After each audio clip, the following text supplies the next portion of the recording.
Welcome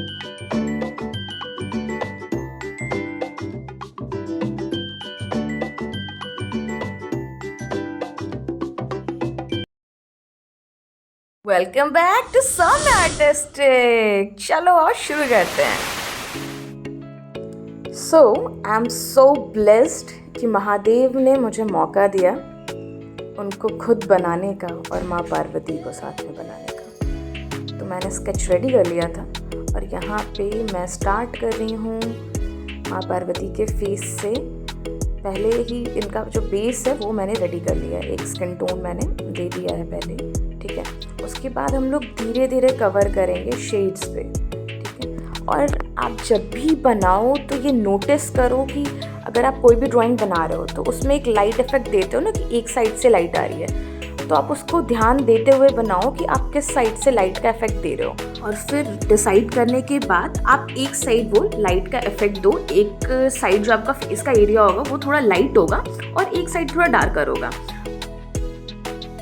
जब भी face बनाओ ना तो पहले आप ये करो कि पहले आप आईज बना लो। तो क्या होता है, मुझे ज़्यादा इजी पड़ता है अगर मैं पहले आईज बना लेती हूँ, उसके बाद मैं फेस पर पूरा लुक देती हूँ, तो मेरे लिए ज़्यादा इजी होता है। कुछ लोग होते हैं जो पहले पूरा फेस का लुक देने के बाद आईज बनाते हैं। सो सबका अपना तरीका होता है, मैं तो ऐसे ही करती हूँ।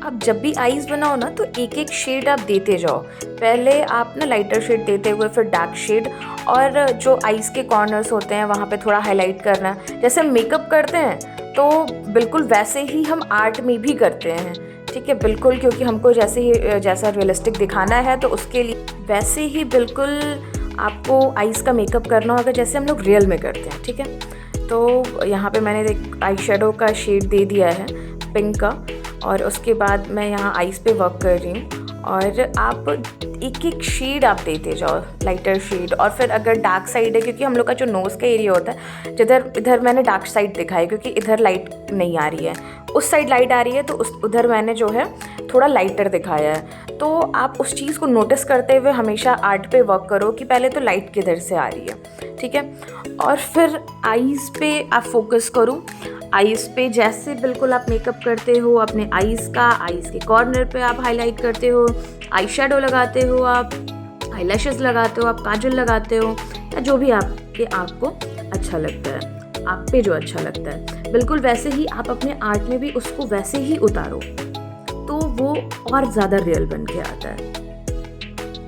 आपको जब कभी ना समझ में आए ना तो आप एक साइड जिधर से लाइट आ रही है आप उधर खड़े हो जाओ, ठीक है। और फिर अपना फेस नोटिस करो, तो आपको खुद अपने नोज़ पे जो शाइन है, जो आपके फेस पे एक साइड चीक्स पे आपका जो लाइट आ रहा होगा, आपके जो नोज़ के एक साइड कॉर्नर पे आपका लाइट आ रहा होगा, एक साइड थोड़ा डार्कर होगा, तो वो आप जब खुद को नोटिस करोगे या किसी को भी आप नोटिस करो, अगर कोई बैठा है ना, तो आपको और ज़्यादा ईजी पड़ जाता है ड्राइंग को उतारने में, उसको लाने में, कि अच्छा ऐसे मैंने देखा था और ये ऐसे ही उतरेगा।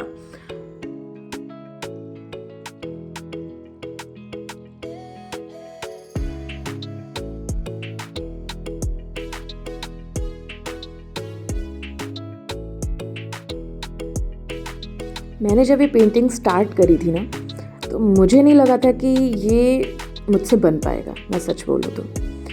और क्योंकि बहुत ज़्यादा हार्ड था और एक एक डिटेलिंग्स इसकी आगे आप देखोगे कि कितनी डिटेलिंग्स हैं, हेयर्स, ज्वेलरीज, सारी चीज़ें, आपका eyes, nose, everything.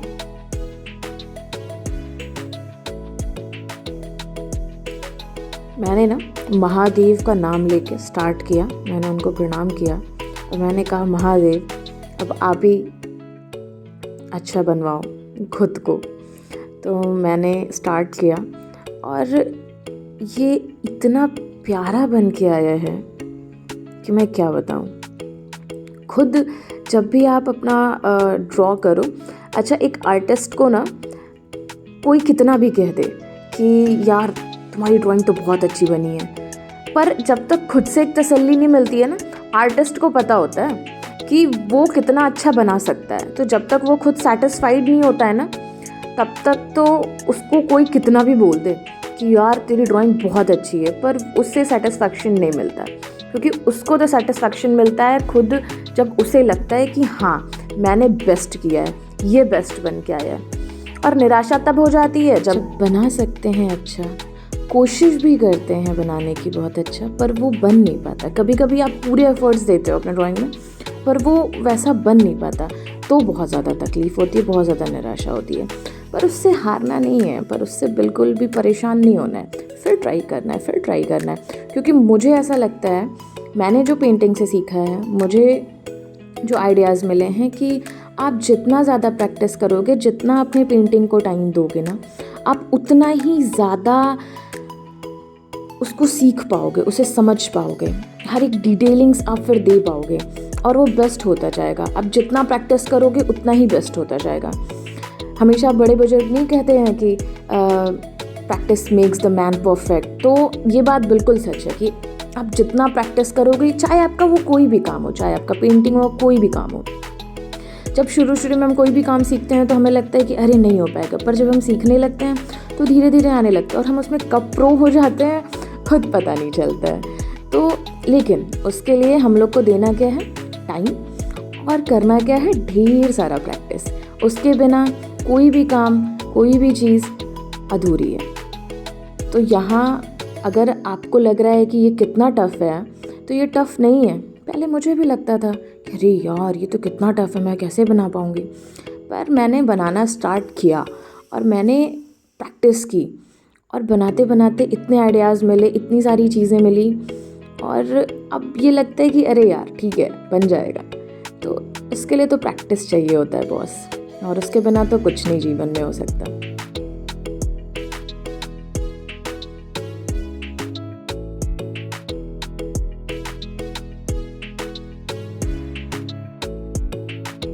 Here we completed Parvati माँ की eyes, eyelashes, and then we are jumping on lips.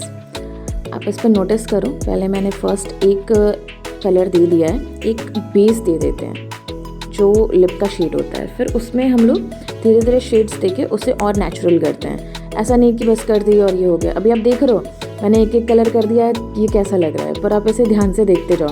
इसमें जैसे जैसे आप शेड्स भरते जाओगे, देते जाओगे, वो उतना अच्छा उभर के आएगा, उतना और नेचुरल लगेगा। तो लेकिन उसके लिए पेशेंस चाहिए। ये नहीं कि अरे यार क्यों नहीं हो रहा, करना पड़ता है। मैंने इस पेंटिंग को अपने 5 दिन दिए हैं, और बस मैं बताऊं, बस सिर्फ पार्वती माँ का फेस बनाने में, सिर्फ फेस बनाने में मुझे 6 घंटे लगे थे। 6 घंटे, एक एक डिटेलिंग। ये लग रहा है कि हाँ फटाक से, नहीं बाबा, ये शेड देने में, फेस का शेड देने में, आईज़, लिप्स, एवरीथिंग बहुत ज़्यादा टाइम लगता है। मैंने 6 घंटे दिए हैं सिर्फ पार्वती माँ का फेस बनाने में, 6 घंटे दिए हैं शंकर भगवान का फेस बनाने में, तो जाके ये इतना प्यारा बन के आया है। इसके लिए टाइम देना पड़ता है, और आपको भी देना पड़ेगा, तो जाके ये इतना खूबसूरत बन के आएगा।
वो आपने सुना है, जल्दी का काम शैतान का होता है।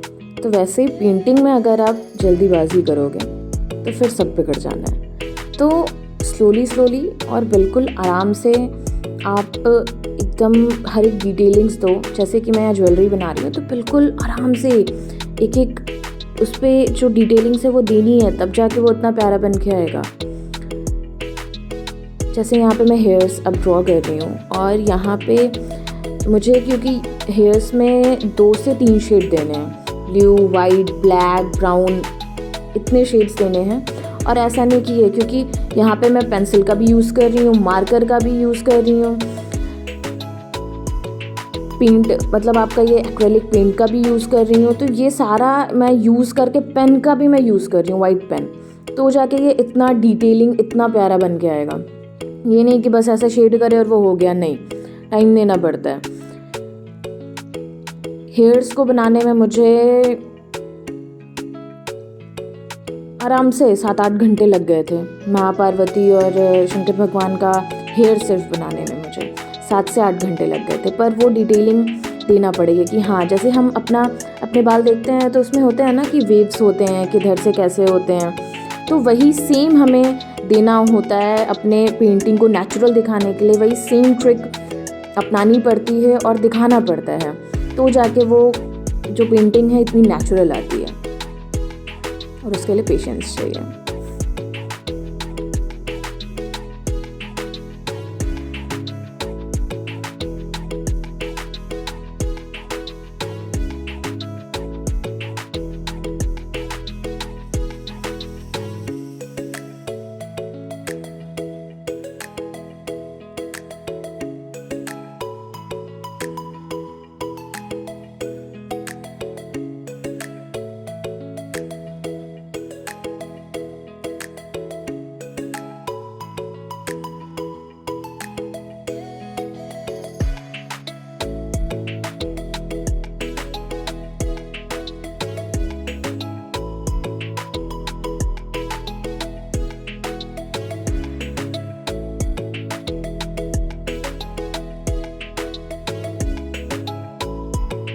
And here we are done with everything. Hair से लेके ज्वेलरीज तक, skin tone, sari, shades, face shade, everything, earrings, hairs, everything. और ये इतना प्यारा खूबसूरत सा बन के आया ना, और ये जो सुकून मिलता है ना देखने के बाद अपनी पेंटिंग जब ये इतनी प्यारी बन के आती है। और मैंने ये पूरा मेस जो फैलाया था तो उसे सही भी तो करना था, क्योंकि मेरे पास पेपर टेप ख़त्म हो गए थे, तो मैंने यहाँ पे वो यूज़ नहीं किया था।